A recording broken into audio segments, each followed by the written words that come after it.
This is Matador News, and these are today's headlines.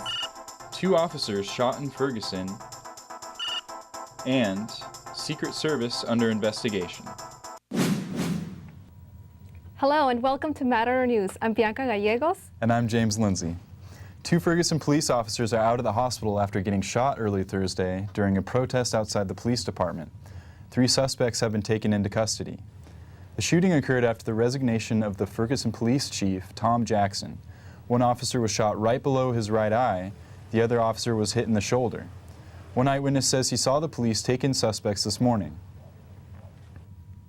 When I got closer up my street, I seen the police with their guns drawn walking up to the home.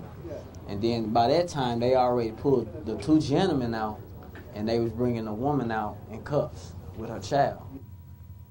People have been protesting in Ferguson since the shooting of Michael Brown last summer. City officials are resigning because of the report filled by the Justice Department last Wednesday. According to the report, the Ferguson Police Department participated in racial bias that directly impacted African Americans. Along with Tom Jackson, Ferguson's court clerk was fired and 2 police officers resigned. The judge who oversaw the court system also resigned, and the city council agreed to a separation agreement with the city manager. Both Ferguson police officers have been released from the hospital and are expected to recover without suffering any long-term damage. The Department of Homeland Security is investigating the Secret Service. This after 2 reportedly drunken servicemen agents crashed into the car into the White House barricade last week. The crash took place following a late-night party for retiring spokesman Ed Donovan. Utah Congressman Jason Chaffetz is questioning whether further reform of the agency are necessary.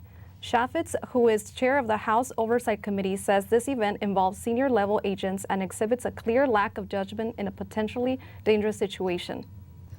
More than 20 international aid groups are criticizing the UN Security Council for failing to boost humanitarian assistance in Syria. Roughly 220,000 people have been killed and 1 million have been wounded since the 4-year conflict began.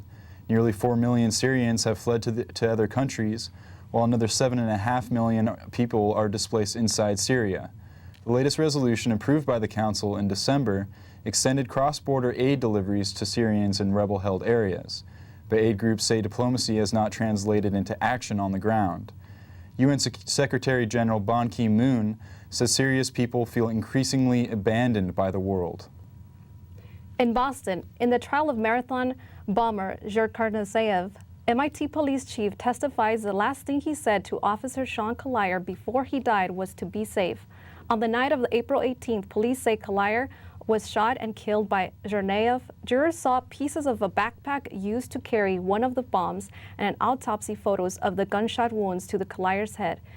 If convicted, Zhernayev could face the death penalty. And here in Southern California, the Seal Beach confessed mass murderer Scott Deck Ryer has been sentenced to death penalty. Deck Ryer shot and killed 8 people, including his ex-wife, in a local beauty parlor in 2011.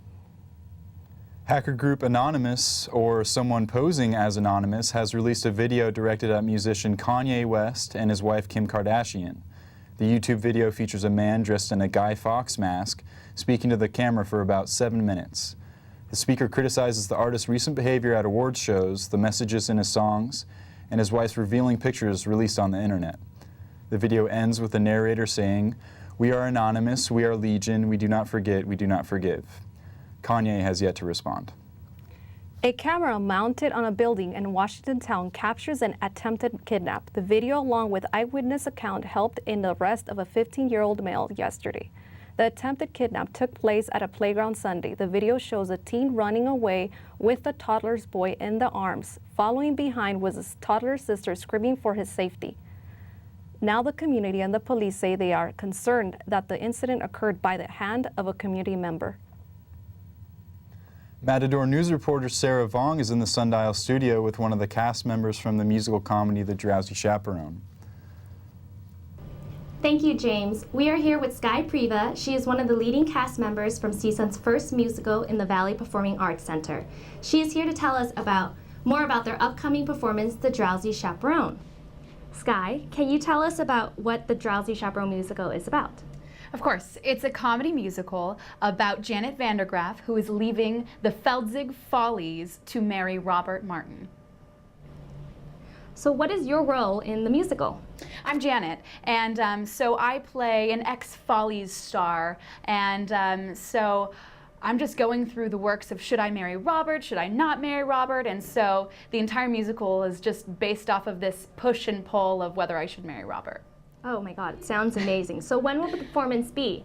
The performance is going to be March 20th and 21st at 7:30 p.m. in the Valley Performing Arts Center, and March 22nd at 2 p.m. in the Valley Performing Arts Center. Okay, great. Well, thank you for taking the time to speak with us today. So you heard it here, Matadors. Check out Sky and the rest of the cast next weekend at the Valley Performing Arts Center. Back to you in the studio. LA natives need to get ready for a busy weekend and a lot of traffic. Starting today, President Obama will be here to raise money for the Democratic candidates in the upcoming 2016 election and to tape an episode of Jimmy Kimmel Live. The president's arrival has LAPD advising drivers to avoid certain areas of LA and has us here advising drivers to stay home and avoid LA altogether if possible. Record high heat is following the president into town this weekend. The forecast has temperatures in the high 80s and the 90s. The heat had caused LA Marathon organizers to set the start time 30 minutes earlier. They have set up 24 fully staffed aid stations along with the course featuring medical aid, weather, and Gatorade. People planning on enjoying the hot weather at the beach should check the traffic report before they leave. And now for the latest in business with Jenny Bong. Thank you, James. Treasury Department officials say fake IRS agents have targeted more than 360,000 people. The scammers have reportedly called victims in almost every state, telling them they owe money. Officials say the scammers are collecting money through prepaid debit cards and electronic wire, making it harder for police to trace. Those who refuse to pay are threatened with jail time, deportation, or getting their business or driver license taken away. Officials say immigrants were mainly targeted at first, but scammers are now aiming for people everywhere, regardless of their income levels and backgrounds. Facebook is hit with a huge lawsuit over purchases made by kids. The lawsuit brought by two California families says Facebook violates state laws by refusing refunds under its all sales are final policy. One child says his mother used her credit card to buy him a $20 game called Ninja Saga, but then was charged hundreds of dollars afterwards for virtual currency. The other child charged more than $1,000 on his parents' debit card without permission. As of now, the company refuses to refund purchases made by kids without the parents' permission. Facebook says the claims are too broad. And now let's go to Noemi Barajas with the latest in health news. Thank you, Jenny. Vegetarians who add fish to their diet may reduce their risk of colon cancer. The high content of omega-3 fatty acids may help with prevention and treatment. Research published in the Journal of American Medical Association found a 27% drop in the risk of getting colon cancer when vegetarians add fish to their diet. Vegetarians who eat fish have a 43% lower chance of getting cancer than people who also eat red meat. In 2014, colon cancer was the third most diagnosed cancer and the third leading cause of cancer-related deaths in the United States. Now back to Jenny with what's new in entertainment. Radio talk show host Rush Limbaugh is throwing his 2 cents in about the Sigma Alpha Epsilon scandal at the University of Oklahoma. 2 fraternity members were expelled after they were videotaped chanting racist slurs. The fraternity was closed, disenfranchised by the national organization.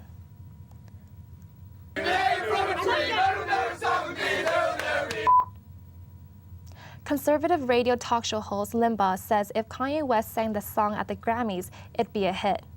No comment from Kanye West, but the fraternity members have apologized. Police say Slipknot guitarist Mick Thomas and brother Andrew were extremely intoxicated when the two engaged in a bloody knife brawl Wednesday morning. The two were at Mick's Olive, Iowa home when a fistfight broke out and spilled into the front yard. Reportedly, the guitarist was stabbed in the back of the head and both suffered multiple other stab wounds. The brothers were taken to a hospital in separate ambulances, and so far, no charges have been filed. Univision talk show host Rodner Figueroa has been fired for making racist comments about the First Lady during his live segment on a popular entertainment show. Emmy Award-winning host Rodner Figueroa said Michelle Obama looks like part of the cast from Planet of the Apes. A Univision executive says racist comments do not reflect in any way the channel values or views. The host was immediately terminated. And now let's go to Noemi with sports. Thank you. The Big West basketball tournament is in progress at the Honda Center in Anaheim. CSUN's basketball team will play against the #1 team in the Big West, UC Davis. CSUN is ranked number 8 with 9 wins and 23 losses. The CSUN's women's basketball team is scheduled to play UC Davis tomorrow at 2:30. The long-awaited fight between Floyd Mayweather Jr. and Manny Pacquiao is scheduled to take place at the MGM Grand in Las Vegas on May 2nd. Both fighters say they are excited for one of the biggest fights ever. I'm in the gym working right now, dedicating myself to the sport, pushing myself to the limit, because I never wanted to win a fight so bad in my life. That is what are you waiting for since 5 years ago. After previous failed negotiations, the final deal for the fight was signed on February 20th. Many believe the fight will make more than $400 million. That's all for sports. Now back to you, Bianca. We want to thank you all for watching Matador News. I'm Bianca Gallegos. And I'm James Lindsay.